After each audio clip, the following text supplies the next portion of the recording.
ಪ್ರಿಯ ವಿದ್ಯಾರ್ಥಿಗಳೇ, ಇವತ್ತು ನಾವು 9ನೇ ತರಗತಿಯಲ್ಲಿ ಬರುವಂತಹ ತಾತ್ವಿಕ ಪಾಠ ಹಾಕಿ ಈ ವಿಷಯದ ಬಗ್ಗೆ ಅಧ್ಯಯನ ಮಾಡೋಣ. ಈಗಾಗಲೇ ಕಳೆದ ತರಗತಿ ಅಂದರೆ 8ನೇ ತರಗತಿಯಲ್ಲಿ ಹಾಕಿ ಪಾಠದ ಬಗ್ಗೆ ಗೊತ್ತಿರುತ್ತೆ. ಇದು ನಮ್ಮ ರಾಷ್ಟ್ರೀಯ ಕ್ರೀಡೆ ಅಂತ ಹಾಕಿಯನ್ನು ಕರೆಸಿ ಅಲ್ವಾ. ಯಾವ ಉದ್ದೇಶ ಅಂತ ನಾನು ಹೇಳಿದ್ದೆ, ಇನ್ನೊಂದ್ಸಲ ರಿಪೀಟ್ ಮಾಡ್ತೀನಿ. ನಿಮಗೇನಾದ್ರು ಗೊತ್ತಿದೆ ರೀಸನ್? ಹಾಕಿಯನ್ನ ನಮ್ಮ ರಾಷ್ಟ್ರೀಯ ಕ್ರೀಡೆಯನ್ನಾಗಿ ಮಾಡ್ಕೊಂಡ್ವಿ. ಯಾಕೆ ಅಂತ ಗೊತ್ತಾ? ಅದಕ್ಕೂ ಮುಂಚೆ ನಾನು ಸ್ವಲ್ಪ ಇತಿಹಾಸ ಹೇಳ್ತೀನಿ. ಯಾಕೆ ಬಂತು ನಮಗೆ ನಮ್ಮ ಇಂಡಿಯಾಕ್ಕೆ ನಾವು ರಾಷ್ಟ್ರೀಯ ಕ್ರೀಡೆಯನ್ನು ಬಳಸ್ಕೊಂಡ್ವಿ ಅಂತ ಕೇಳ. ಇದ್ರ ಇತಿಹಾಸ ಬಂದ್ಬಿಟ್ಟು ಸುಮಾರು 4000 ವರ್ಷ ಈಜಿಪ್ಟಲ್ಲಿ ಒಂದು ನೆಲ್ಕಣಿವೆ ಅಂತ ಬರುತ್ತೆ, ಅಲ್ಲೊಂದು ಕೆತ್ತನೆ ಬರುತ್ತೆ. ಆ ಕೆತ್ತನೆಯಲ್ಲಿ ಸುಮಾರು 4000 ವರ್ಷಗಳ ಹಿಂದೆನೆ ಈ ಆಟವನ್ನು ಹೋಲುವಂತಹ ಹಾಕಿ ಆಟವನ್ನು ಹೋಲುವಂತಹ ಚಿತ್ರಗಳು ಕಂಡುಬರ್ತವೆ. ಒಂದು.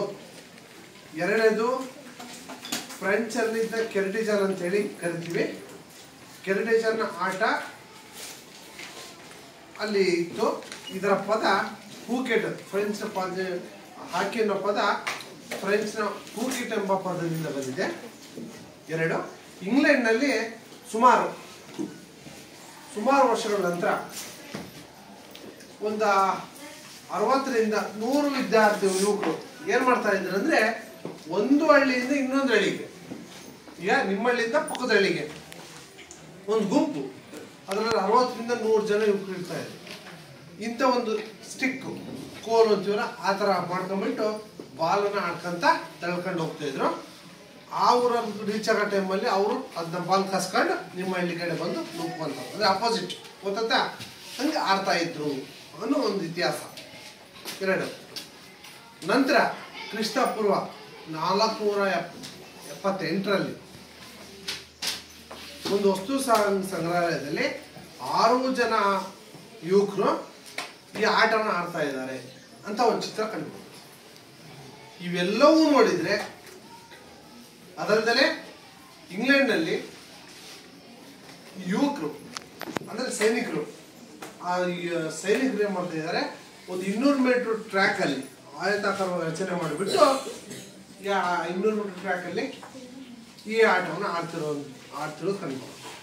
ಇವೆಷ್ಟು ಉದಾಹರಣೆಗಳು ನೋಡಿದಾಗ ಮೂಲತಃ ಇದು ನಮ್ಮ ದೇಶದ ಆಟ ಅಲ್ಲ. ನಮ್ಮಲ್ಲಿ ಏನು ಮಾಹಿತಿ ಇಲ್ಲ ಅದ್ರ ಬಗ್ಗೆ. ಸುಮಾರು 4 ಸಾವಿರ ವರ್ಷಗಳಿಂದ ಗೊತ್ತಿದೆ ನಿಮಗೇನಾದ್ರು ಮಾಹಿತಿ? ನಿಮಗೆ ಗೊತ್ತು ಇದು ಈಜಿಪ್ಟ್ ಇಲ್ಲದೆ ಯುರೋಪ್ ನಾಗರಿಕತೆ, ಈಜಿಪ್ಟ್ ಜೊತೆ ಮೆಸೊಪೊಟೇಮಿಯಾ ಮತ್ತು ಇವೆಲ್ಲ ಬರ್ತಾವಲ್ವಾ, ಸುಮಾರು ವರ್ಷಗಳಿಂದ ಕಂಡು ಬರುವಂತಹ ಇವು ನಾಗರಿಕತೆಗಳು. ಅಂತಹ ನಾಗರಿಕತೆಗಳಲ್ಲಿ ಕಂಡು ಬರುವಂತಹ ಆಟ ಆಗಿತ್ತು ಅನ್ನೋದು ಬಿಟ್ಟರೆ ನಮಗೆ ನಮ್ಮ ದೇಶದಲ್ಲಿ ಸಿಗುವಂಥ ಕುರು ಏನೂ ಇಲ್ಲ, ಆಧಾರ ಏನೂ ಇಲ್ಲ. ಆದರೆ ನಮ್ಮ ದೇಶಕ್ಕೆ ಯಾಕೆ ಬಂತು ಹಾಗಾದರೆ? ಈ ಬ್ರಿಟಿಷರು, ಫ್ರೆಂಚರು, ಡಚ್ಚರು ಇವರು ನಮ್ಮ ಭಾರತದ ಮೇಲೆ ದಾಳಿ ಮಾಡ್ತಾರಲ್ವಾ? ಏನಕ್ಕೋಸ್ಕರ ದಾಳಿ ಮಾಡ್ತಾರೆ? ಸಂಪತ್ತನ್ನ ಲೂಟಿ ಮಾಡೋಕ್ಕೋಸ್ಕರ ನಮ್ಮ ಭಾರತ ದೇಶದ ಮೇಲೆ ದಾಳಿ ಮಾಡಿರ್ತಾರೆ. ಆ ಸಮಯದಲ್ಲಿ ಏನಾಗುತ್ತೆ ಅಂತಂದ್ರೆ, ಆ ಸೈನಿಕರು ಇರ್ತಾರಲ್ಲ, ಇಂಗ್ಲೆಂಡಿನ ಸೈನಿಕರು, ಬ್ರಿಟಿಷ್ ಸೈನಿಕರು ಈ ಆಟವನ್ನ ಆಡ್ತಾ ಇರ್ತಾರೆ. ಇದನ್ನ ಗಮನಿಸಿದಂತಹ ಜೊತೆಗೆ ಆ ಬ್ರಿಟಿಷ್ ಸೈನ್ಯದಲ್ಲಿ ನಮ್ಮ ಇಂಡಿಯಾದ ಸೈನಿಕರು, ಭಾರತೀಯ ಸೈನಿಕರು ಅದರಲ್ಲಿ ಇನ್ವಾಲ್ವ್ ಇರ್ತಾರೆ. ಅಂದ್ರೆ ಇನ್ವಾಲ್ವ್ ಮೀನ್ಸ್ ಆ ಸೈನ್ಯದಲ್ಲಿ ಕೆಲಸಕ್ಕೆ ಸೇರಿರ್ತಾರೆ. ಆ ಟೈಮಲ್ಲಿ ಈ ಭಾರತೀಯರು ಮತ್ತು ಇಂಗ್ಲಿಷ್ನರು ಇವರು ಈ ಆಟವನ್ನು ಆಡ್ತಾ ಇರ್ತಾರೆ, ಸೈನ್ಯದಲ್ಲಿದ್ದಂತಹ ಸೈನಿಕರು. ಈಗ ಅಭ್ಯಾಸ ಆಗ್ತಾ ಇದ್ರ ನಾಲೆಡ್ಜು ನಮ್ಮ ಇಂಡಿಯನ್ಸ್ಗಳಿಗೂ ಬರುತ್ತೆ. ತದನಂತರ ಇಂಗ್ಲಿಷ್ನರು ನಮ್ಮ ದೇಶ ಬಿಟ್ಟು ತೊಲಗೋಗ್ತಾರೆ. ತೊಲಗೋದ ನಂತರ ನಮ್ಮಲ್ಲಿ ಈ ಆಟ ಮುಂದುವರಿತು. ತದನಂತರ 1928ರಿಂದ 1956 ಸತತವಾಗಿ 3 ಒಲಿಂಪಿಕ್ಸ್ಗಳಲ್ಲಿ, ಇಷ್ಟು 3 ಒಲಿಂಪಿಕ್ಸ್ಗಳಲ್ಲಿ ನಮ್ಮ ಭಾರತೀಯರು ಬಂಗಾರದ ಪದಕವನ್ನು ಗೆಲ್ತಾರೆ. 1900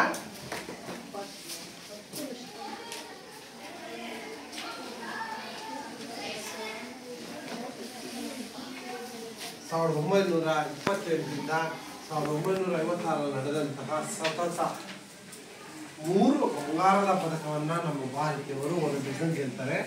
ಇದರ ದ್ಯೋತಕವಾಗಿ ಈ ಸಾಧನೆ ಪ್ರತಿಫಲವಾಗಿ ಹೆಂಗೆ ನಮ್ಮ ರಾಷ್ಟ್ರೀಯ ಪಕ್ಷಿ, ರಾಷ್ಟ್ರೀಯ ಲಾಂಛನ, ರಾಷ್ಟ್ರೀಯ ಮರ ಎಲ್ಲ ಏನು ಹೇಳ್ತೀವೋ ಅದೇ ಥರ ರಾಷ್ಟ್ರೀಯ ಕ್ರೀಡೆ ಅಂತ ಬೇಕು ಅಂತಾದಾಗ ಅವತ್ತು ಚಾಲ್ತಿಯಲ್ಲಿ ಇದ್ದಿದ್ದು ಹೆಸರುವಾಸಿಯಾಗಿ ಇದ್ದಂಥ ಕ್ರೀಡೆ ಯಾವುದು? ಹಾಕಿ. ಆ ಒಂದು ದ್ಯೋತಕವಾಗಿ ಆ ಜಯದ ನೆನಪಿಗೋಸ್ಕರ ಈ ಹಾಕಿಯನ್ನ ನಾವು ನಮ್ಮ ದೇಶದ ಏನು ರಾಷ್ಟ್ರೀಯ ಕ್ರೀಡೆ ಅಂತ ಅನಿಸ್ಕೊಂಡ್ವಿ. ಅರ್ಥದ ಕಾರಣ ಗೊತ್ತಾಯ್ತು ಯಾಕೆಂತ. ಹಾಗೆ ರಾಷ್ಟ್ರೀಯ ಆ ಟೈಮಲ್ಲಿ ಯಾವ ಆಟಗಾರ ಇದ್ದ ಅಂತಂದ್ರೆ ಧ್ಯಾನ್ ಚಂದ್ ಅಂತ ನೀವು ಕೇಳಿದ್ರಿ. ರಾಷ್ಟ್ರೀಯ ಕ್ರೀಡಾ ದಿನವನ್ನು ಆಚರಣೆ ಮಾಡ್ತಾ ಇದ್ದೀವಿ ಅವರ ಹೆಸರಿನಲ್ಲಿ, ಗೊತ್ತಾನೆ? ಅಂತ ಆಟಗಾರನ್ನ ನೆನಪಿಗೋಸ್ಕರ ಅವನ ಸಾಧನೆ ಈ ಏನು ಗೆದ್ದಂತಹ ಒಲಿಂಪಿಕ್ ಇದಲ್ಲ ಈ ಟೈಮಲ್ಲಿ ಆ 3 ಬಂಗಾರದ ಪದಕ ಗೆದ್ದಲ್ಲ ಆ ಸಮಯದಲ್ಲಿ ಈ ಆಟಗಾರ ಇರ್ತಾರೆ. ಯಾರು? ಹಾಕಿ ಮಾಂತ್ರಿಕ ಅಂತ ಕರಿತೀವಿ ನಾವು ಅದನ್ನ, ಧ್ಯಾನ್ ಚಂದ್ ಅಂತೇಳಿ. ಇವನು ಹಾಕಿ ಮಾಂತ್ರಿಕ ಅಂತಕ್ಕಂತಂದ್ರೆ ಅಷ್ಟು ಕೌಶಲ್ಯಯುತವಾಗಿ ಅಷ್ಟನ್ನ ಅನೇಕ ಗೋಲುಗಳು ಗಳಿಸುವುದರ ಮುಖಾಂತರ ಗೆದ್ದಂತಹ ತಂಡದಲ್ಲಿ ಇವನು ಒಬ್ಬ ಆಟಗಾರ ಇತ್ತು. ನಮ್ಮ ಹಾಕಿಯನ್ನ ರಾಷ್ಟ್ರೀಯ ಕ್ರೀಡೆಯನ್ನುಗೊಳಿಸ್ತೀವಿ. ಆಟದಲ್ಲಿದ್ದಂತಹ ಸುಪ್ರಸಿದ್ಧ ಆಟಗಾರ ಧ್ಯಾನ್ ಚಂದ್. ಇವನ ನೆನಪಿಗೋಸ್ಕರ ರಾಷ್ಟ್ರೀಯ ಕ್ರೀಡಾ ದಿನಾಚರಣೆಯನ್ನಾಗಿ ಆಚರಣೆ ಮಾಡ್ತೀವಿ. ಗೊತ್ತಾದ್ರ?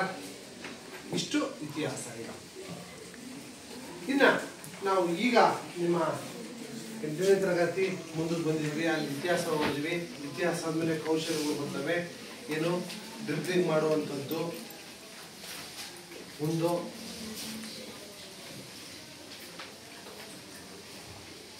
ಎರಡನೇದು ಸ್ಕೂಪ್ ಅಂತೇಳಿ,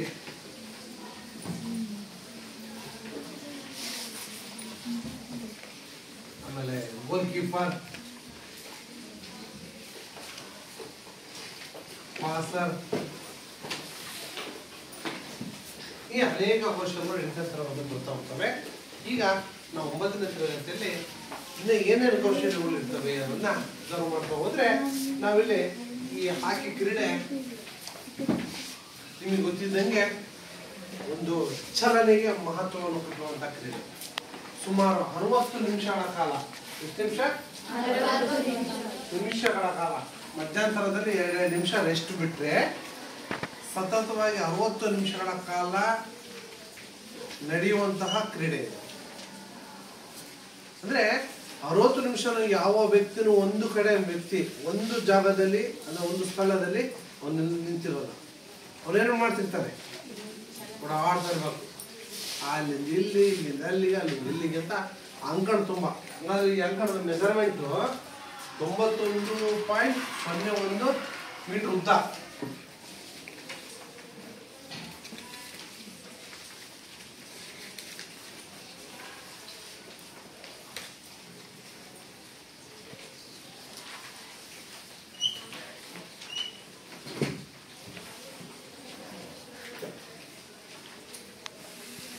ಎಷ್ಟು?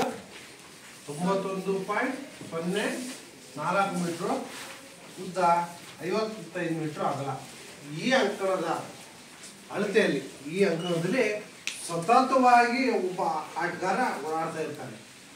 ಅದು ಎಷ್ಟು ಸಾರಿ ಅಂದ್ರೆ ಕೌಂಟ್ಲೆಸ್. ಈ ಮೂಲಿಗೆ ಬಂದಾಗ ಬಾಲ್ ಎಲ್ಲ ಮತ್ತೆ ಅಪೋಸಿಟ್ ಹಾಕೊಂಡು ಹೋಗ್ತಾರೆ, ಮತ್ತೆ ಅಲ್ಲಿ ಓಡೋಗು, ಅಲ್ಲಿಂದ ಮತ್ತೆ ಈ ಕಡೆ ಓಡೋದು. ಹಿಂಗೆ ಬರೀ ಸತತ ಓಡಾಟ. ಎಷ್ಟು ನಿಮಿಷ? 60 ನಿಮಿಷಗಳ ಕಾಲ ಓಡಾಟ ಮಾಡ್ತಾರೆ. ಅಂದ್ರೆ ನೀವು ಅರ್ಥ ಮಾಡ್ಕೊಳ್ಳಿ, 60 ನಿಮಿಷದ ಆಟದಲ್ಲಿ ಆ ವ್ಯಕ್ತಿ ಎಷ್ಟು ಸಲ ಓಡಾಡ್ತಾನೆ, ಎಷ್ಟು ಅಂತ ನೀವು ಗಮನಿಸಿ. ಅರ್ಥ?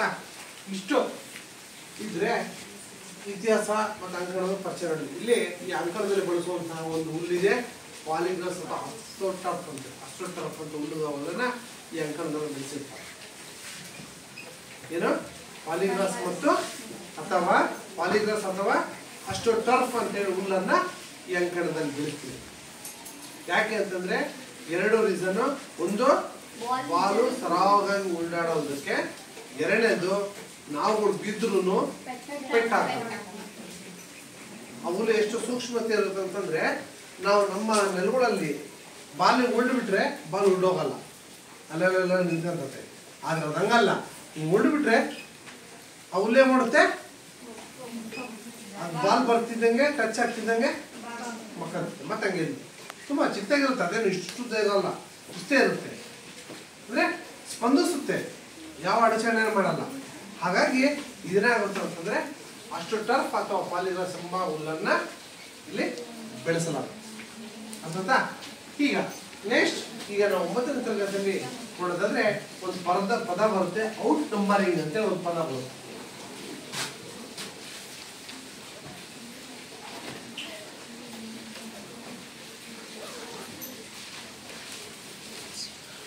ಔಟ್ ನಂಬರಿಂಗ್ ಅಂತ ಬರುತ್ತೆ. ಈ ನಮ್ಮ ಆಕೆ ಆಟದಲ್ಲಿ ಎಷ್ಟು ಜನ ಆಟಗಾರಿದ್ದಾರೆ?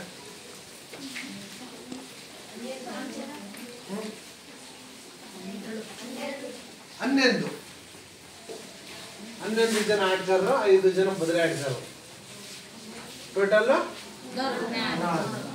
ಒಂದು ತಂಡದಲ್ಲಿ 16, ಇನ್ನೊಂದು ತಂಡದಲ್ಲಿ 11, 5 ಜನ ಬದಲಿ ಆಟಗಾರ ಇರ್ತಾರೆ.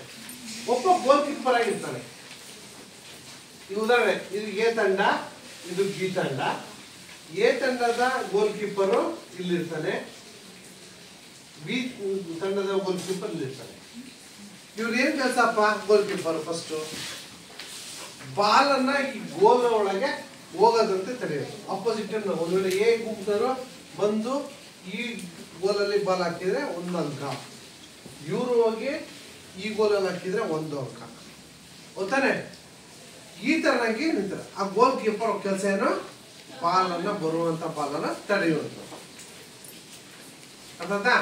ಇದು ಅಲ್ಲಿಗೆ ಒಂದೊಂದು ಒಬ್ಬ ವ್ಯಕ್ತಿ ಹೋದ್ರೆ ಉಳಿದಾರೆ ಎಷ್ಟು ಜನ? 11 ಒಂದು ಹೋದ್ರೆ 10. ಎಕ್ಸಾಂಪಲ್ ನೋಡಿ,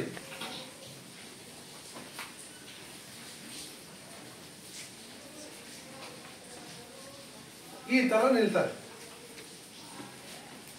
ಕಾಣಿಸ್ತೈತಾ?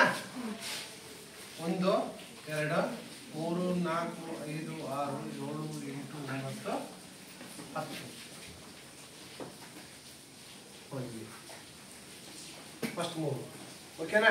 ಸರಿ, ಇಲ್ಲಿ ಅಷ್ಟೇ 1 2 3 4 5 6 7 8 9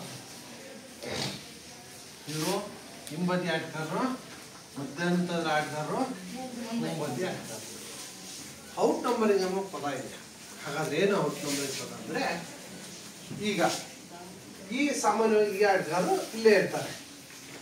ಯಾರೋ ಕೆಳಗಿನ 3 ಆಟಗಾರರು, ಇವರ ಅಂಕಣದಲ್ಲಿ ಈ 3 ಆಟಗಾರರು ಅಲ್ಲೇ ಇರ್ತಾರೆ. ಉಳಿದಂತಹ 7 ಮಂದಿ ಗೋಲ್ ಕೀಪರ್ ಬಿಟ್ಟು 7 ಮಂದಿ ಏನ್ ಮಾಡ್ತಾರೆ?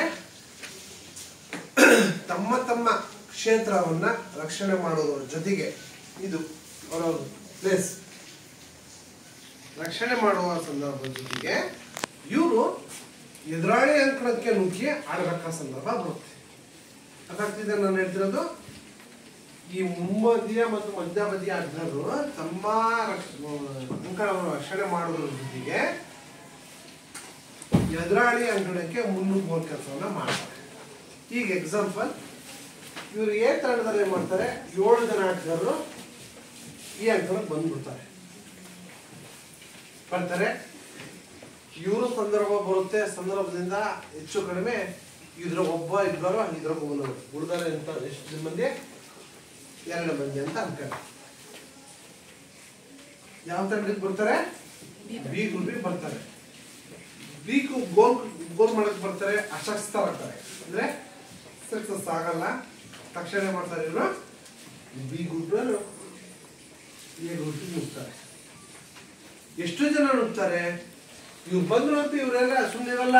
ಇವರು ಪುನಃ ಅವ್ರ ಅಂಕಣಗಳಿಗೆ ಹೋಗ್ತಾರೆ.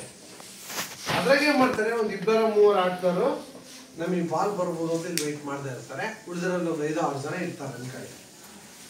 ಇವರೇ ಮಾಡ್ತಾರೆ, ಬಿ ತಂಡದ ಆಟಗಾರರು ಸುಮಾರು 7 8 9 ಜನ ಹೋಗ್ತಾರೆ. ಎದುರಾಳಿ ತಂಡದ ಆಟಗಾರರ ಸಂಖ್ಯೆಗಿಂತ ಅರ್ಥ ಆಗ್ತಿದ್ಯಾ? ಎ ತಂಡದ ಆಟಗಾರರ ಸಂಖ್ಯೆಗಿಂತ ಬಿ ತಂಡದ ಆಟಗಾರರ ಸಂಖ್ಯೆ ಆ ಏನು ಅಂಕಣದಲ್ಲಿ ಹೆಚ್ಚಾಗಿದ್ದಾರೆ ಅದನ್ನು ಔಟ್ ನಂಬರ್ ಅಂತ ಕರೀತಾರೆ. ಸಿಂಪಲ್ ಆಗಿ ಹೇಳ್ತಾರೆ. 10 ಜನ ಇದ್ದಾರೆ, 10 ಜನದಾಗೆ 5 ಜನ ಬಂದ್ಬಿಟ್ಟಿದ್ದಾರೆ, ಪುನಃ ಅವ್ರು ಹೋಗಕ್ಕಾಗಿಲ್ಲ. ಆ ಟೈಮಲ್ಲಿ ಇವ್ರು ಅಟ್ ಎ ಟೈಮ್ ಏನು ಮಾಡ್ತಾರೆ, 7-8 ಜನ ಅಪೋಸಿಟ್ ಟೀಮಿಗೆ ಹೋಗ್ತಾರೆ. ಅಲ್ಲಿ ಜಾಸ್ತಿ ಸಂಖ್ಯೆ ಯಾರ್ದಾಗುತ್ತೆ? ಬಿ ತಂಡದಾಗುತ್ತೆ. ಗೊತ್ತಾನೆ? ಇಲ್ಲಿ 10ರಲ್ಲಿ 5 ಜನ ಬಂದಿರ್ತಾರೆ, 5 ಜನ ಮಾತ್ರ ಉಳಿದಿರ್ತಾರೆ. ಇವ್ರು ಬಾಲ್ ಆ ಕಡೆ ಹೋಯ್ತು ಅಂತ ಹೇಳಿ ಏನ್ ಮಾಡ್ತಾರೆ, ಒಂದು 7-8 ಜನ ಹೋಗ್ಬಿಡ್ತಾರೆ. ಆ ಸಂಖ್ಯೆ ಬಲ ಯಾರ್ದು ಜಾಸ್ತಿ ಆಗುತ್ತೆ? ಬಿ. ಈ ಬಿ ಸಂಖ್ಯೆ ಜಾಸ್ತಿ ಆಗುತ್ತಲ್ಲ, ಇದಕ್ಕೆ ನಾವು ಔಟ್ ನಂಬರ್ ಅಂತ ಕರೀತೀವಿ. ಅರ್ಥದ? ಇಷ್ಟೇ, ನೀನು ಅರ್ಥದ? ಔಟ್ ನಂಬರಿಂಗ್ ಅಂದ್ರೆ ಇಷ್ಟೇ, ಇನ್ನೇನು. ಎದುರಾಳಿಯ ಅಂಕಣದಲ್ಲಿ ತನ್ನ ಆಟಗಾರರಿಗಿಂತ ಎದುರಾಳಿ ತಂಡದ ಆಟಗಾರರ ಸಂಖ್ಯೆ ಜಾಸ್ತಿ ಆಗಿದ್ರೆ ಅದನ್ನ ನಾವು ಔಟ್ ನಂಬರಿಂಗ್ ಅಂತ ಕರಿತೀವಿ. ಈಗ ನೀವು ನೋಡಿದ್ವಿ, ಆಟ ಆಡುವಾಗ ನಾವು ಸಾಮಾನ್ಯವಾಗಿ ಡ್ರಿಬ್ಲಿಂಗ್ ಅಂತೇಳಿ ಬಾಲನ್ನು ಆ ಕಡೆ ಈ ಕಡೆ ಹೊರಳಿಸುವಂಥ ಕ್ರಿಯೆ, ಸ್ಕೂಪ್ ಅಂತೇಳಿ ಬಾಲನ್ನು ಮೇಲಕ್ಕೆ ಎತ್ತುವಂಥದ್ದು, ಪುಷಿಂಗ್ ಅಂತ ಒಂದಿದೆ. ಪುಷ್ ಅಂತಂದರೆ ತಳ್ಳುವ ಕ್ರಿಯೆ. ಆಮೇಲೆ ಪಾಸರ್ ಅಂತಂದರೆ ನಾನು ನನ್ನ ಸಹಕಾರನಿಗೆ ಪಾಸ್ ಮಾಡುವಂಥದ್ದು, ತಳ್ಳುವಂಥದ್ದು. ಆಮೇಲೆ ಗೋಲ್ ಕೀಪರ್ ನಿಮ್ಗೆ ಗೊತ್ತಿದೆ. ಗೋಲ್ ಕೀಪರ್ ಯಾವ್ಯಾವ ವಸ್ತ್ರವನ್ನು ಹಾಕಿರ್ತಾರೆ ನೋಡಿದ್ರ ನೀವು? ವಸ್ತ್ರ ಅವನು ಏನೇನು ಹಾಕಿರ್ತಾನಂತ ಫುಲ್ಲು ಕವರ್ ಆಗಿರ್ತಾನೆ. ಹೆಲ್ಮೆಟ್, ಹ್ಯಾಂಡ್ ಗ್ಲೌಸು, ಬಾಡಿ ಕವಚ, ಮೊಣಕಾಲು ಕವಚ, ಶೂ, ಫುಲ್ ಕವರ್. ಯಾಕಂದರೆ ಶಾರ್ಟ್ ಮಾಡ್ತಾರೆ, ಬಾಲನ್ನ ಹೊಡಿತಾರೆ, ಹೊಡೆದು ತಳ್ಳಿದಾಗ ಪುಷ್ ಮಾಡಿದಾಗ ಬಾಲು ಅವಸವಾಗಿ ಹೋಗುತ್ತೆ. ಅವಸವಾಗಿ ಹೋದಾಗ ಏನಾಗುತ್ತೆ ಅಂದರೆ ಹೊಡ್ತಾ ಬೀಳುತ್ತೆ ಅನ್ನೋ ಉದ್ದೇಶಕ್ಕೋಸ್ಕರ ಸಾಮಾನ್ಯವಾಗಿ ಅವಷ್ಟು ಫುಲ್ ಕವರ್ ಮಾಡ್ತಾರೆ.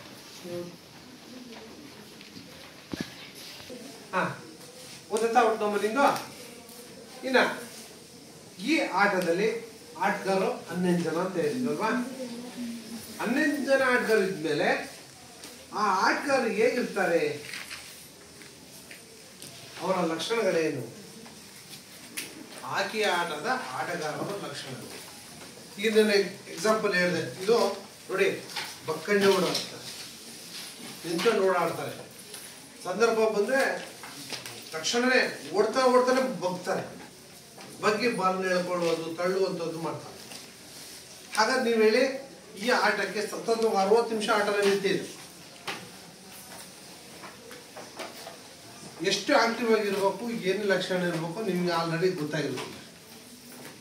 ಏನಾರ ಗೊತ್ತಿದ್ರೆ ಇಂಥದ್ದು ನೀವು ಹೇಳಿ ನೋಡೋಣ.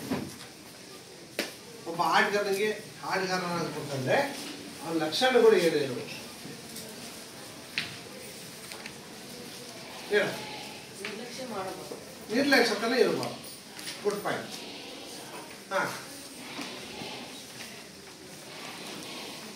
ಹೇಳ, ನೋಡ್ಕೊಂಡು ಹೇಳ್ತಿದ್ರೆ ರನ್ನಿಂಗ್ ಇರಬೇಕು ಮೇನ್. ಯಾಕಂದ್ರೆ ಶುದ್ಧ 91 ಮೀಟರ್ ಸುಮಾರು ಸೈ 91 ಮೀಟರ್ 50 ಮೀಟರ್ 55 ಮೀಟರ್ ಅಗಲ. ಈ ಅಂಕಣದಲ್ಲಿ ಅನೇಕ ಬಾರಿ ಓಡಾಡೋದ್ರಿಂದ ಅವರಿಗೆ ಆ ಚಲನೆ ಅನ್ನೋದು ಬೇಕು, ರನ್ನಿಂಗ್ ಅನ್ನೋದು ಬೇಕು. ಆ ರನ್ನಿಂಗ್ ಬೇಕು ಅಂತಂದ್ರೆ ಅವ್ನು ಓಡಾಡಿ ಚೆನ್ನಾಗಿ ಅಭ್ಯಾಸ ಆಗಿ ಕಷ್ಟ ಸಹಿಷ್ಣುತೆ ಅಂದ್ರೆ ನಾನು 60 ನಿಮಿಷನೂ ನನಗೆ ಎಷ್ಟೇ ರಿಸ್ಕ್ ಆದ್ರೂ ಪರವಾಗಿಲ್ಲ, ನಾನು ಓಡ್ತೀನಿ ಅನ್ನೋ ಕಾನ್ಫಿಡೆಂಟು ಆ ಚಲನೆಯಲ್ಲಿ ಇರ್ಬೇಕು ಅಂತ. ನಾವೇನ್ ಮಾಡ್ತೀವಿ, ಶಾಲೆಯಲ್ಲಿ ಕೊಕ್ಕೋಡಕ್ಕಾರೆ 5 ನಿಮಿಷ ಓಡ್ತೀವಿ, 5 ನಿಮಿಷ ಅಲ್ಲಿ ಹೋಗಿ ಸೈಡ್ಗೆ ಹೋಗಿ ಕೂತ್ಕೊಂತೀವಿ. ಓಡ್ರಲೆ ಅಂತೇಳಿ 26 ಸಲ ಓಡಿಸ್ಬೇಕು. ಹೇಳಿ ಆಟ ಆಡ್ಬೇಕಂದ್ರೂ ಪ್ರಾಕ್ಟೀಸ್ ಮಾಡ್ರು ಅಂತಂದ್ರೆ 26 ಸಲ ಹೇಳಿರ್ಬೇಕು ನಿಮಗೆ. ಫಸ್ಟ್ ಪ್ರಾಕ್ಟೀಸ್ ಮಾಡ್ರು ಅಂತ. 2 ರೌಂಡ್ ಓಡ್ಬಂದು ಸಾಕು ಸರ್ ನಾವು ಆಟ ಆಡಕ್ಕಾರ ಓಡ್ತೀವಿ ಅಂತೀರ. ಇಲ್ಲೇ ನಿಮ್ಮ ಶಕ್ತಿ ಪ್ರಾಕ್ಟೀಸ್ ಇದ್ದಂಗಿದ್ರೆ ನಾವು ಅಲ್ಲೋಗಿ ಫೈನಲ್ ಅಲ್ಲಿ ಆಡ್ತೀವಿ ಅನ್ನೋದು ಸುಳ್ಳು. ಅರ್ಥತಾ? ಇಲ್ಲೇ ನಮ್ಮ ಚಲನೆಯಲ್ಲಿ ನಮ್ಮ ಕಾಲು ಕೂಡ್ಸಿಲ್ಲ ಅಂತಂದ್ರೆ ಅಲ್ಲಿ ಕೂಡ್ಸತ್ತ, ಅಲ್ಲಿ ಹೋಗಿ 2 ನಿಮಿಷ ಆಗಿರಲ್ಲ, ಕಾಲು ನೋವು ಬರ್ತಾವೆ. ಒಂದು ಮ್ಯಾಚ್ ಆಡ್ಬೋದು ಅಷ್ಟೇ, ಎರಡನೇ ಮ್ಯಾಚಿಗೆ ನಿಮ್ಗೆ ಆಡೋಕ್ಕಾಗಲ್ಲ. ಯಾಕೆ ತರಬೇತಿ ಬೇಕು? ಆ ದಳುವನ ಪದ ಇದರ ಕಷ್ಟ ಸಹಿಷ್ಣುತೆ ಅನ್ನೋದೊಂದು ಪದ ಇದರ ಅದು ನಮ್ಮಲ್ಲಿ ಫಿಕ್ಸ್ ಆಗ. ದಣಿವು ಅನ್ನೋದು ಕಣ್ಣಿಗೆ ಕಾಣಬಾರ್ದು, ಅರ್ಥತಾ? ದಣಿವು ಅನ್ನೋದೇ ನಮ್ಮ ಕಣ್ಣಿಗೆ ಕಾಣಿಸ್ಬಾರ್ದು. ಅಂದರೆ ಅಷ್ಟು ಓಡಾಡಿ ಸ್ಟಾಮಿನಾ ಫಿಟ್ ಆಗಿ ಅವನಂಗೆ ಬೆವ್ದು ಪೂರ್ತಿ ನಾನು 60 ನಿಮಿಷನೂ ಸತತ ಆಡ್ತೀನಿ ಸರ್ ಅನ್ನೋ ಒಂದು ಲೆವೆಲಿಗೆ ಬರೋದು. ಅವಾಗ ಮಾತ್ರ ಈ ಆಟಗಳ ಲಕ್ಷಣ ಆಗಕ್ಕೆ ಸಾಧ್ಯ. 5 ನಿಮಿಷ 10 ನಿಮಿಷ ಆಡಿ ನನಗೆ ಕಾಲು ನೋಯ್ತವೆ, ಸೊಂಟ ನೋಯ್ತದೆ, ಬೆಂಡಾಗಕ್ಕಾಗಲ್ಲ ಅಂತಂದ್ರೆ ಆಗಲ್ಲ. ಅರ್ಥತಾ? ಏನ್ ಬೇಕಿದ್ದಕ್ಕೆ? ಸತತ ತರಬೇತಿ ಬೇಕು, ಮತ್ತೆ ಕಷ್ಟ ಸಹಿಷ್ಣುತೆಯನ್ನ ಹೊಂದಿರ್ಬೇಕು. ಹಾಗಿದ್ರೆ ಮಾತ್ರ ನಾವು ಆ ಆಟದಲ್ಲಿ ಸಫಲರಾಗ ಸಾಧ್ಯ. ಎರಡನೇದು, ಎದುರಾಳಿಯ ಚಲನವನಿಗೆ ಅನುಗುಣವಾಗಿ ಅವನ ಎದುರಾಳಿಯನ್ನ ಓವರ್ಟೇಕ್ ಅಂದ್ರೆ ದಿಕ್ಕನ್ನ ಬದಲಾಯಿಸುತ್ತಾ ಅವನಿಗಿಂತಲೂ ಜಾಸ್ತಿ ಓಡುವಂತ ಕ್ರಿಯೆ ಇರ್ಬೇಕು. ಈಗ ಬಾಲ್ ನಮ್ಮ ಅಂಕಲ್ ತಗೊಂಬಂದ ಅನ್ಕಡೆ ತಗೊಂಬಂದ ನಾವು ಅವನಿಂದ ಕಸ್ಕೊಂಡು ಯಾವ ಕಡೆ ಹೋಗ್ತೀವಿ? ನಾವು ಅವ್ರ ಅಂಕಲ್ ಕಡೆ ಓಡೋಗ್ತೀವಿ. ಆ ಟೈಮಲ್ಲಿ ಓಡುವಂತ ಶಕ್ತಿ ನಮ್ಮಲ್ಲಿ ಇರಬೇಕು. ಬಾಲ್ ಕಸ್ಕೊಂತೀವಿ ಅಷ್ಟೇ, ಎದುರಾಳಿಗಿಂತ ನಾವು ಆಪೋಸಿಟ್ ಆಗಿ ಹೆಚ್ಚಾಗಿ ಜೋರಾಗಿ ಓಡಾಡ್ತೀವಿ, ಹೋಗ್ತೀವಿ ಅನ್ನೋ ಒಂದು ಸ್ಪೀಡು ಆ ಪ್ರಬಲ ಬೇಕಾಗುತ್ತೆ. ಬಾಲ್ ನಿಮ್ಮಿಂದ ಕಸ್ಕೊಂತ ನಾವು ಓಡಬೇಕಾನೆ. ಈಗ ಓಡ್ಬೇಕಂದ್ರೆ ನೀವೇ ಫಾಸ್ಟ್ ಆದ್ರೆ ಓಡೋಕ್ಕಾಗುತ್ತಾ? ಓಡೋಕ್ಕಾಗುತ್ತೇನ್ರ? ಇಲ್ಲ. ನಿಮ್ಮಿಂದ ನಾವು ಬಾಲ್ ಕಸ್ಕೊಂಡಿದ್ದೀವಿ ಅಂತಂದ್ರೆ ನಾವು ಆ ಬಾಲ್ ತಗೊಂಡು ರಭಸೋಗಿ ಜೋರಾಗಿ ಓಡುವಂತ ಶಕ್ತಿ ನಮ್ಮಲ್ಲಿರ್ಬೇಕು. ಆ ದಿಕ್ಕನ್ನು ಬದಲಾಯಿಸ್ಕೊಂಡು ಓಡುವಂತ ಶಕ್ತಿ ಆ ವ್ಯಕ್ತಿಯಲ್ಲಿರ್ಬೇಕು. ಅವಾಗ ನಾವು ಹಾಕಿ ಆಡೋದಕ್ಕೆ ಸಾಧ್ಯ. ನೆಕ್ಸ್ಟ್ ಪಾಯಿಂಟ್, ಚೆಂಡನ್ನು ನಿಯಂತ್ರಣದಲ್ಲಿ ಇಟ್ಟುಕೊಳ್ಳಲು ಹೆಚ್ಚಿನ ಸಾಮರ್ಥ್ಯದ ಕಣ್ಣು ಮತ್ತು ಕೈಗಳಿಗೆ ಸಂಯೋಜನೆಗೆ ಬೇಕು. ಬಾಲ್ ಏನೋ ಕ್ಯಾಚ್ ಮಾಡ್ತೀವಿ, ಇಸ್ಕೊತೀವಿ, ಪಡ್ಕೊಂತೀವಿ, ಯಾವುದೋ ರೂಪದಲ್ಲಿ ತಳ್ಳಾಕಾರಗಳನ್ನು ಅಡ್ಡ ಆಗಿ ಬಾಲ್ನ ಕ್ಯಾಚ್ ಮಾಡ್ಕೊತೀವಿ. ಕ್ಯಾಚ್ ಮಾಡ್ಕೊಂಡು ಆ ಕ್ಯಾಚ್ ಮಾಡೋ ಟೈಮಲ್ಲಿ ಕೈ ಮತ್ತು ಕಾಲು ಮತ್ತು ಕಣ್ಣು ಇವೆಲ್ಲವೂ ಸಹ ನಮ್ಮ ಗ್ರಿಪ್ಪಲ್ಲಿ ಇರ್ತವೆ. ಬಾಲ್ ಯಾವ ದಿಕ್ಕಲ್ಲಿ ಬರ್ತಾ ಇದೆ, ಯಾರು ತಾಗಿದೆ ಅಲ್ಲಿ ಕಸ್ಕೋಬೇಕು. ಅದಕ್ಕೆ ತಕ್ಕಂತೆ ಕಾಲುಗಳು ಅಡ್ಜಸ್ಟ್ ಆಗಬೇಕು, ಅದಕ್ಕೆ ತಕ್ಕಂತೆ ಕೈಗಳು ಅಡ್ಜಸ್ಟ್ ಆಗಬೇಕು, ಸೊಂಟ ಅಡ್ಜಸ್ಟ್ ಆಗಬೇಕು. ಒಟ್ಟು ಟೋಟಲಿ ಬಾಡಿ, ದಿಕ್ಕು, ಕಣ್ಣು, ಕೈಕಾಲುಗಳು ಇವೆಲ್ಲವೂ ಒಂದು ಹಿಡಿತದಲ್ಲಿ ಇಟ್ಕೋಬೇಕಂತಂದ್ರೆ ಮನುಷ್ಯ ಆಕ್ಟಿವ್ ಆಗಿರ್ಬೇಕು. ಕಣ್ಣು ಚೆನ್ನಾಗಿರ್ಬೇಕು, ಬಾಲ್ ಎಷ್ಟು ಸ್ಪೀಡಲ್ಲಿ ಬರ್ತಾ ಇದೆ, ಏನು ಮಾಡ್ತೀವಿ ಅದು ಹಿಡ್ಕೊಳ್ಬೇಕು. ಇಸ್ಕಂಡನ್ನ ಓಡುವಂಥ ಶಕ್ತಿ ಬೇಕು. ದಿಕ್ಕನ್ನ ಬದಲಾಯಿಸ್ಕೊಂಡು ಹೋಗೋಕ್ಕೆ ಟರ್ನಿಂಗ್ ಜಿಗ್ಜಾಗ್ ಮೆಥಡ್ ಅಂತ ಕರಿತೀವಿ. ಆ ಜಿಗ್ಜಾಗ್ ಮೆಥಡಲ್ಲಿ ಬಾಲ್ ತಗೊಂಡು ಹೋಗ್ಬೇಕಾಗುತ್ತೆ. ಕಾಲು ಒಂಥರ ಎಡಕ್ಕೆ ಹಾಕಿರೋ ಒಂಥರ ಬಲಕ್ಕೆ ಹಾಕ್ಬೇಕು. ಮತ್ತೆ ಸ್ಪೀಡ್ ಮಾತ್ರ ಅಷ್ಟೇ ಇರಬೇಕು. ನಾನು ಎಡಕ್ಕೆ ಇಟ್ಟಿದ್ದೀನಿ ಬಲಕ್ಕೆ ಇಡಬೇಕು ಅಂತೇಳಿ ರೆಸ್ಟ್ ಮಾಡೋಂಗಿಲ್ಲ. ನಾನು ತಲೆಯಲ್ಲೇ ಬರ್ತೀನಿ ಅನ್ನಂಗಿಲ್ಲ. ಎಡಕ್ಕೆ ಹೆಂಗೆ ಸ್ಪೀಡಲ್ಲಿ ಇಟ್ಟು ಮತ್ತು ಬಲಕ್ಕೆ ಹಂಗೆ ಅದೇ ಸ್ಪೀಡಲ್ಲಿ ಬಾಲ್ ತಗೊಂಡು ಹೋಗ್ಬೇಕು. ಸ್ಪೀಡ್ ಅಷ್ಟೇ, ಕಾಲ ಸ್ಪೀಡ್ ರನ್ನಿಂಗ್. ಕಣ್ಣು ಚುರುಕಾಗಿರ್ಬೇಕು, ಕೈ ಕಾಲುಗಳು ಅಷ್ಟು ಚಪಲದಿಂದ ಕೂಡಬೇಕು. ನೆಕ್ಸ್ಟ್ ಪಾಯಿಂಟ್, ಚೆಂಡನ್ನು ಸಮರ್ಪಕವಾಗಿ ಪಾಸ್ ನೀಡಲು ಮತ್ತು ಗೋಲ್ ಗಳಿಸಲು ವಿದ್ಯಾರ್ಥಿಯನ್ನು ಹೊಂದಿದೆ. ಪಾಸ್ ಅಂತಂದು ಒಂದು ಪದ ಬಂತು. ನಾನು ಹೇಳಿದೆ, ಬಾಲನ್ನ ಆಟ ಆಡುವಾಗ ನನ್ನಿಂದ ನನ್ನ 10 ಜನ ಆಟಗಾರ, ಒಬ್ಬ ಗೋಲ್ ಕೀಪರ್ 15 ಜನ, ನನ್ನ ಸಹಾಟಗಾರ ನನಗೆ ಬಾಲ್ ಕೊಡ್ತಾನೆ. ಆ ಬಾಲ್ ಕೊಡೋದನ್ನ ಪಾಸ್ ಅಂತ ಕರಿತೀವಿ. ತಗೊಂಡ್ವಿ ಅಥವಾ ಕೊಡೋದು.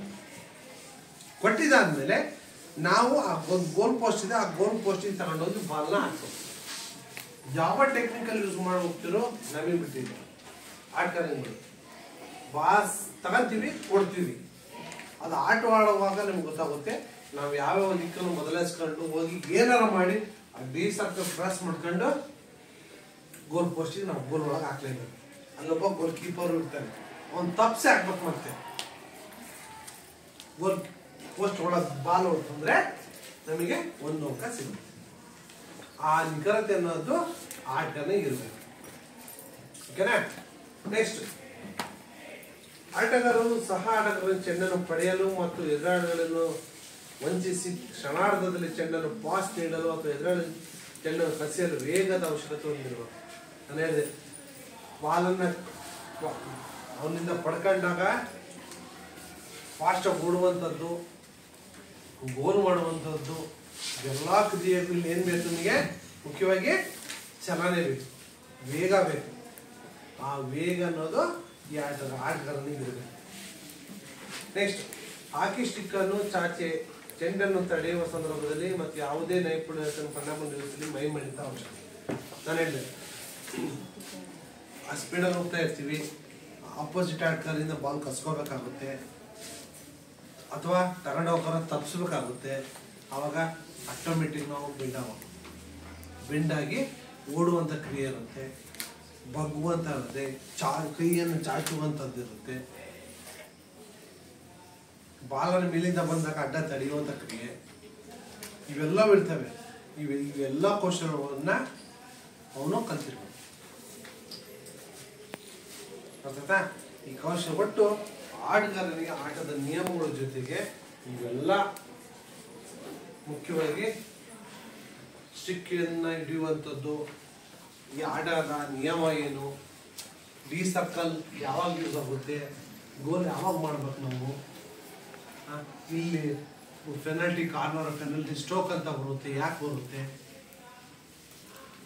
ಒಟ್ಟಾರೆ ಎಲ್ಲ ನಿಯಮಗಳ ಜೊತೆಗೆ ಅವನ ನಿಯಮವನ್ನು ತಿಳ್ಕೊಂಡ ಜೊತೆಗೆ ಆಟಗಾರನಲ್ಲಿ ಚಾಕಚಕ್ಯ ಕೂಡಿದ್ರೆ ಮಾತ್ರ ಒಬ್ಬ ಹಾಕಿ ಆಟಗಾರನಾಗಿ ಕಂಡುಬರ್ತಾನೆ. ಅವನು ಮತ್ತೆ ಗೋಲ್ ಗಳಿಸೋದ್ರಲ್ಲಿ ಸಶಕ್ತನಾಗ್ತಾನೆ. ಅದಕ್ಕೋಸ್ಕರನೇ ಯಾಕೆ ಧ್ಯಾನಚಂದ್ರನ್ ಅವ್ರನ್ನ ನಮ್ಮ ರಾಷ್ಟ್ರೀಯ ಕ್ರೀಡಾ ದಿನ ಆಚರಣೆಯಲ್ಲಿ ಅವ್ರ ಹೆಸರಲ್ಲಿ ಮಾಡ್ತೀವಿ ಅಂದರೆ, ಎಷ್ಟು ಅವ್ರು ಇದ್ದಿದ್ದು ನೋಡಿದ್ರೆ ಮೀಡಿಯಂ ಹೈಟು, ತುಂಬ ಹೈಟ್ ಏನಿಲ್ಲ ಅಂತ ವ್ಯಕ್ತಿ ಅನೇಕ ಗೋಲ್ಗಳನ್ನು ಗಳಿಸ್ತಾರೆ. 10th ಬುಕ್ಕಲ್ಲಿ ಬರುತ್ತೆ, ಎಷ್ಟು ಅನೇಕ ಗೋಲ್ಗಳನ್ನ ಗಳಿಸ್ತಾನೆ. ಆ 3 ಒಲಿಂಪಿಕಲ್ಲಿ ಅತ್ಯಂತ ಹೆಚ್ಚು ಗೋಲು ಗಳಿಸಿದಂತಹ ವ್ಯಕ್ತಿ ಧ್ಯಾನಚಂದ್, 3 ಒಲಿಂಪಿಕ್. ಹಾಗಾಗಿ ಇವನು ದ್ಯೋತಕವಾಗಿ ಹಾಕಿಯನ್ನು ನಾವು ನಮ್ಮ ರಾಷ್ಟ್ರೀಯ ಕ್ರೀಡೆಯನ್ನಾಗಿ ಮಾಡಿಸ್ಕೊಂಡ್ವಿ. ಅವನ ಒಂದು ಸಾಧನೆಯನ್ನು ಪರಿಗಣಿಸಿ ಧ್ಯಾನಚಂದ್ನ ನಮ್ಮ ರಾಷ್ಟ್ರೀಯ ಕ್ರೀಡಾ ದಿನಾಚರಣೆಯನ್ನಾಗಿ ನಮ್ಮ ಭಾರತದಲ್ಲಿ ಮಾಡ್ತಾ ಇದ್ದೀವಿ. ಕಟ್ ಮಾಡಿ ಈ ಹಾಕಿ ಆಟದಲ್ಲಿ ಬರುವಂತಹ ಪಂದ್ಯಾಟಗಳು ಯಾವುವು? ಪಂದ್ಯಾಟಗಳು ಅಂತ ಕರಿತೀವಿ. ಅಂದರೆ ಅಂತಾರಾಷ್ಟ್ರೀಯ ಮಟ್ಟದಲ್ಲಿ ಮತ್ತು ರಾಷ್ಟ್ರ ಮಟ್ಟದಲ್ಲಿ ಯಾವ್ಯಾವ ಪಂದ್ಯಗಳು ಇರ್ತವೆ, ಅವಾಗ ನಮ್ಮ ತಂಡ, ನಮ್ಮ ಭಾರತೀಯ ಒಂದು ತಂಡ ಇದೆ, ಆ ತಂಡ ಯಾವಾಗ ಅದಕ್ಕೆ ಆಟ ಆಡೋದಕ್ಕೆ ಒಂದು ಹಾಕಿ ವಿಶ್ವಕಪ್ ಪಂದ್ಯಾಟಗಳಲ್ಲಿ ಹಾಕಿ ವಿಶ್ವಕಪ್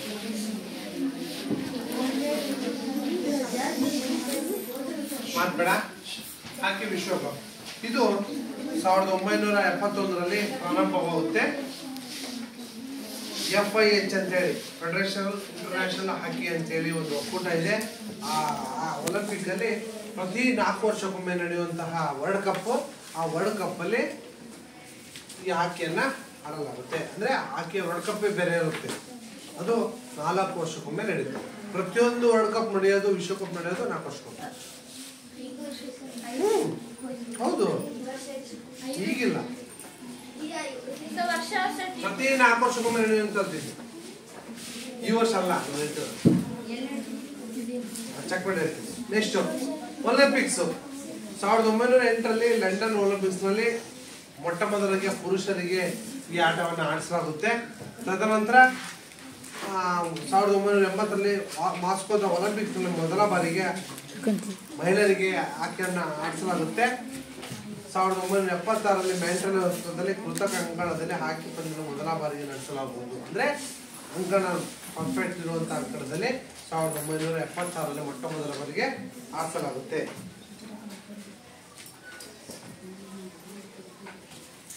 ವಿಶ್ವಕಪ್ ಮತ್ತೆ ಇನ್ನೊಂದು ಯಾವುದು ಒಲಿಂಪಿಕ್ಸ್ ಅಲ್ಲಿ ಇದು. Next champion trophy. ಈ ಚಾಂಪಿಯನ್ ಟ್ರೋಫಿ 1978ರಲ್ಲಿ ಪಾಕಿಸ್ತಾನದ ಏರ್ ಮಾರ್ಷಲ್ ನೂರ್ ಖಾನ್ ಅಂತ ಒಬ್ಬರಿದ್ದಾರೆ, ಅವರ ನೆನಪಿಗೋಸ್ಕರ ಈ ಕ್ರೀಡೆಯನ್ನು ಆಡಿಸಲಾಗುತ್ತೆ. ಇದು ಮಹಿಳೆಯರ ಚಾಂಪಿಯನ್ಶಿಪ್ ಫಸ್ಟ್ ಮಹಿಳೆಯರಿಗಾಗಿ ಪ್ರಾರಂಭ ಆಗಿ ನಂತರ ಪುರುಷರಿಗೂ ಸಹ ಬರುತ್ತೆ. ಯಾವುದು champion trophy. Next Sultan Ajlan Shah ಅಂತೇಳಿ, ಇದು ಪ್ರತಿ ವರ್ಷ ಮಲೇಷ್ಯಾದಲ್ಲಿ ನಡೆಯುವಂತಹ ಕ್ರೀಡೆ. ಇದು ಪ್ರತಿ ವರ್ಷ ನಮ್ಮ ಭಾರತ ತಂಡ ಭಾಗವಹಿಸುತ್ತೆ. 1983ರಲ್ಲಿ ಇದು 2 ವರ್ಷಕ್ಕೊಮ್ಮೆ ನಡೀಬೇಕಂತ ಹೇಳಿ ಬದಲಾವಣೆ ಮಾಡಿ ಈಗ 2 ವರ್ಷಕ್ಕೊಮ್ಮೆ ಈ ಸುಲ್ತಾನ್ ಅಜ್ಲಾನ್ ಶಾ ಕಪ್ ನಡೆಯುತ್ತೆ. ಇನ್ನು ಏಷ್ಯನ್ ಕ್ರೀಡಾಕೂಟ 1958ರ ಟೋಕಿಯೋದಲ್ಲಿ ನಡೆದಂಥ ಏಷ್ಯನ್ ಕ್ರೀಡಾಕೂಟದಲ್ಲಿ ಹಾಕಿಯನ್ನು ಆಯೋಜಿಸಲಾಗುತ್ತೆ. ಇಲ್ಲಿ ನಮ್ಮ ಭಾರತ ತಂಡ ವಿಜಯವನ್ನು ಗಳಿಸಿರುವಂಥದ್ದು. ನೆಕ್ಸ್ಟು ಹಿರಿಯರ ಹಾಕಿ ವಿಶ್ವಕಪ್. ಈ ಹೊಲದಲ್ಲಿ ಸುಮಾರು ಸಣ್ಣ ಪುಟ್ಟ ಆಮೇಲೆ ಪ್ರಸಿದ್ಧವಾದಂಥ ಕ್ರೀಡಾಕೂಟಗಳು ನಡೀತವೆ. ಅಖಿಲ ಭಾರತ ಟೈಟನ್ ಕಪ್ ಅಂತೇಳಿ, ನೆಕ್ಸ್ಟು ಅಖಿಲ ಭಾರತ MCC ಮುರುಗಪ್ಪ ಚಿನ್ನದ ಕಪ್ ಹಾಕಿ ಪಂದ್ಯಾಟ ಅಂತೇಳಿ, ಅಖಿಲ ಭಾರತ ಗುರ್ಮಿತ್ ಸ್ಮರಣಾರ್ಥ ಹಾಕಿ ಒಕ್ಕೂಟ ಅಂತೇಳಿ, ಆಮೇಲೆ ಛತ್ರಪತಿ ಶಿವಾಜಿ ಹಾಕಿ ಪಂದ್ಯಾಟ ಅಂತೇಳಿ, ಭಾರತ ಬಾಂಬೆ ಗೋಲ್ಡ್ ಕಪ್ ಅಂತೇಳಿ, ಭಾರತ ಉಬೈದುಲ್ಲಾ ಆಶಾ ಖಾನ್ ವರ್ಲ್ಡ್ ಕಪ್ ಅಂತೇಳಿ, ಭಾರತ ಜವಾಹರ್ಲಾಲ್ ನೆಹರು ಹಾಕಿ ಪಂದ್ಯಾಟ ಅಂತೇಳಿ, ಲಾಲ್ ಬಹದ್ದೂರ್ ಶಾಸ್ತ್ರಿ ಹಾಕಿ ಒಕ್ಕೂಟ, ಸಂಜೆ ಹಾಕಿ ಪಂದ್ಯಾಟ, ಇಂದಿರಾ ವರ್ಲ್ಡ್ ಕಪ್ ಪಂದ್ಯಾಟ ಜಮ್ಮುವಿನಲ್ಲಿ, ಕುಪ್ಪುಸ್ವಾಮಿ ನಾಯ್ಡು ಹಾಕಿ ಪಂದ್ಯಾಟ ವೆಲ್ಚಿ ಅಂತೇಳಿ, ಹೀಗೆ ರಾಷ್ಟ್ರೀಯ ಹಾಕಿ ಮತ್ತು ಹಿರಿಯರ ಹಾಕಿ ಪಂದ್ಯಾಟಗಳು ಇಷ್ಟೆಲ್ಲ ಸುಮಾರು 16 ಕಪ್ಗಳು ನಡೀತವೆ. ಎಷ್ಟು 16 ಅಲ್ಲೊಂದ national international world cup, ಒಲಿಂಪಿಕ್ಕು, champions trophy, Sultan Ajlan Shah ಕಪ್ಪು, ಏಷ್ಯನ್ ಕ್ರೀಡಾಕೂಟ ಮತ್ತು ಹಾಕಿ. ಇಷ್ಟು ಹಾಕಿ ಕ್ರೀಡಾಕೂಟಗಳು ನಡೆಯುವಂಥದ್ದು. ಅಂತ ಎಲ್ಲ ಡೌಟ್ ಇದೆಯಾ? ಇಷ್ಟು ನಿಮ್ಮ 9ನೇ ತರಗತಿಯಲ್ಲಿ ತಾತ್ವಿಕ ರೂಪದಲ್ಲಿ ಬರುವಂತಹ ಹಾಕಿ ಪಾಠದ ತಾತ್ವಿಕ ಪಾಠ. ಓಕೆನಾ? ಕಟ್ ಮಾಡು.